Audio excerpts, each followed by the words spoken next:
जय जिजाऊ जय शिवराय। तर मी कविता तुमचा सगळ्यांचं स्वागत करते आवी जिंजुर्डे या युट्यूब चॅनल वर। तर बघा, तर आता दिवस पण माळवलेला आहे आणि लागली होती स्वयंपाकाला। तर आज म्हणजे आत्याने डांगर आणलं होतं वक्तीच्या आत्याला। तर म्हणलं चला आज उपवासासाठी डांगर बनवूया आणि तर लगेच आता डांगर कापून घेणार मी।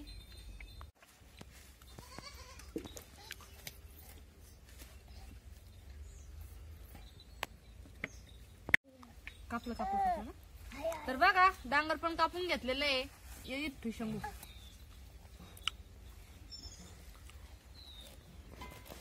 माग सुरक्षित लागल।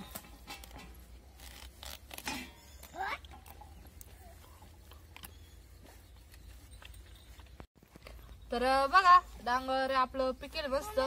तर बिया काढून घ्यायचे त्याच्यामधल्या। टाक तिकडं।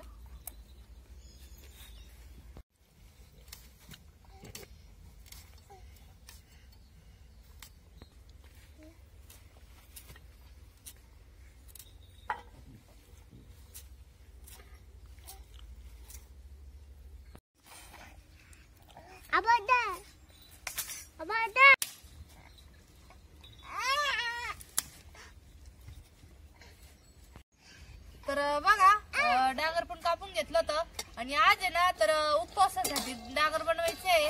तर एकदम साधी सोपी पद्धत आपली डांगर बनायची। तर शेंगदाणे भाजून घ्यायचे आपल्याला।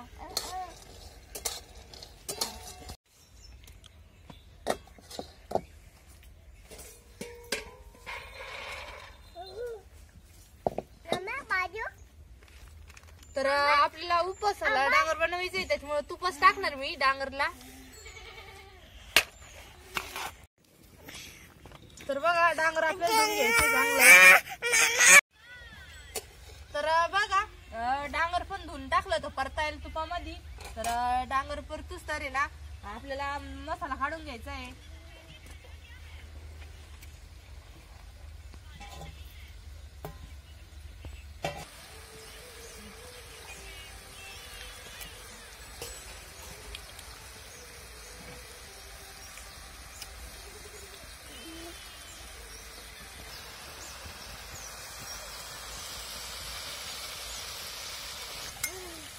तर बघा उपवास होतो डांगर त्याच्यामुळे आपल्याला निश्चय शेंगदाणे आणि मिरचीच घालायचे आहे आणि डांगर पण आता याच्यामध्ये मीठ टाकायचं।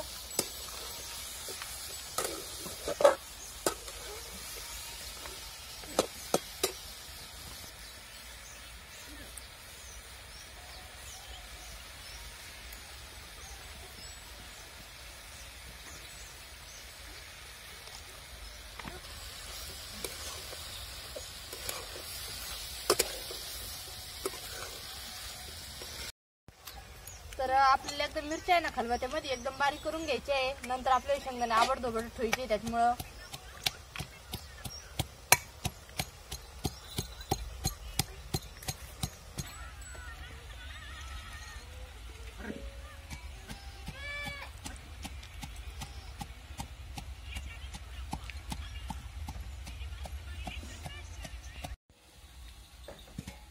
बघ आपलं डांगर शिजत पण आलं होतं आणि थोडंसं बाकी होतं।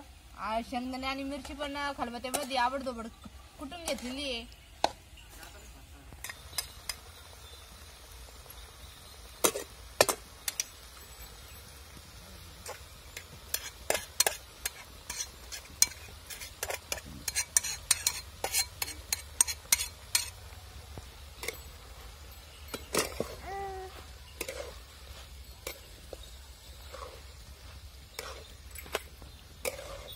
तर बघा म्हणजे आपल्याला उपवासासाठी डांगर बनवायचंय त्याच्यामुळे नुसते शेंगदाणे आणि मिरचीच टाकलेली मी।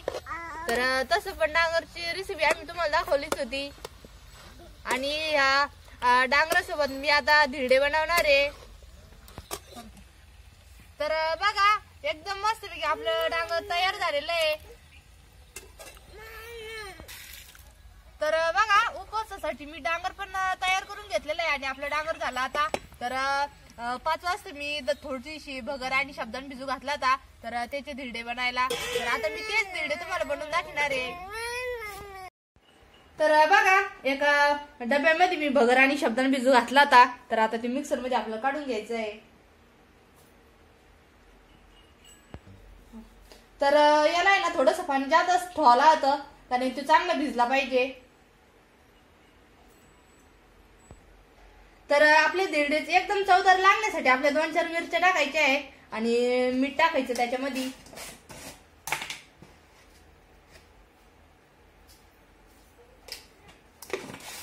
आणि एकदम बारीक आपल्याला काढून घ्यायचं मिक्सर मधून.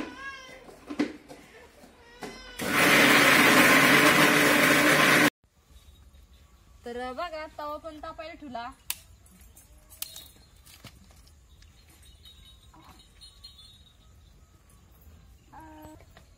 तर बघा तवा आहे ना लोखंडाचा आहे.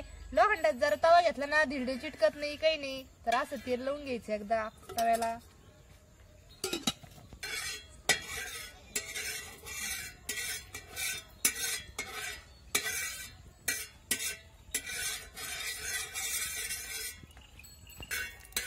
तर बघा एका डब्यामध्ये मी एकदम बारीक करून आणलेलं आहे भगर आणि शब्दाना. तर तवा पण तापला होता आपला.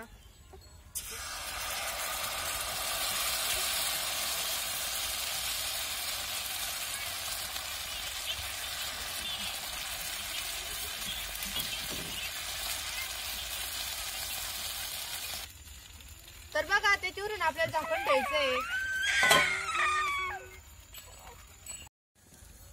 तर बघा एक साइड ना असं कलर आलेला आहे आणि आता पलटून बघू आपण कसं झालेलं आपलं धिरडं.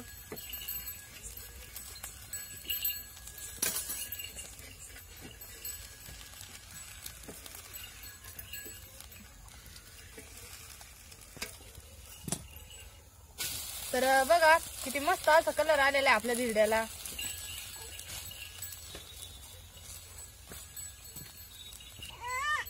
तर बघा म्हणजे नवरात्रीच्या उपवासामध्ये तर शब्दाला खाऊ कंटाळा येतो आणि असं वेगळं वेगळं जर खायला असलं ना तर भारी राहतं, कारण की मग कंटाळा पण नाही येत उपवासाचा. तर आज मी मम्मीला डांगर आणि हे धिरडे केलेले भगरीचे आणि शब्दाण्याचे. तर कोणी कोणी भगर दळून आणतं आणि त्याच्या अशा भाकरी पण करतं. तर एकदम मस्त. तर कोणी म्हणजे लाडू ते करते. तर कालच आम्ही लाडू केले ते आणि आज हे केलेलं आहे.